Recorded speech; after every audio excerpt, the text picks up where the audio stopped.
Gipakusgan sa mga kapulisan sa lungsod sa Bunawan, Agusan del Sur ang pagpahigayon og checkpoint matag adlaw.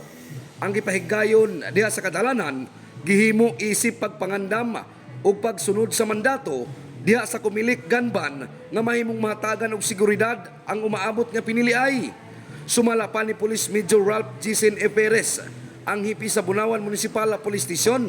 Matod pa niini nga wala pay bisan isa ka individual ang ilang nadakpan gikan sa ilang pagsugod sa matag adlaw nilang gipahigayon nga checkpoint sa kadalanan. Para sugod naman ngayon, lalo na pumasok na tayo sa election period, natay gikandak ng mga spot checkpoint and mga scheduled checkpoint natin, and so far naman wala pa tayong nahuhuli na nag-violate sa Comelec Ganban. And sa mga civilian natin na firearm holder, tanging sa Comelec lang po ang pwede mag-exempt sa inyo para makapagdala ng armas ngayong election period.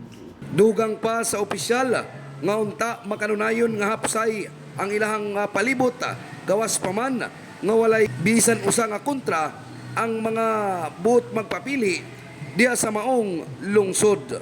In the heart of changing lives, kini si Brigada Peter Luloy Abulok sa 105.5 Brigada News FM Trento Agusan, The Music and News Authority.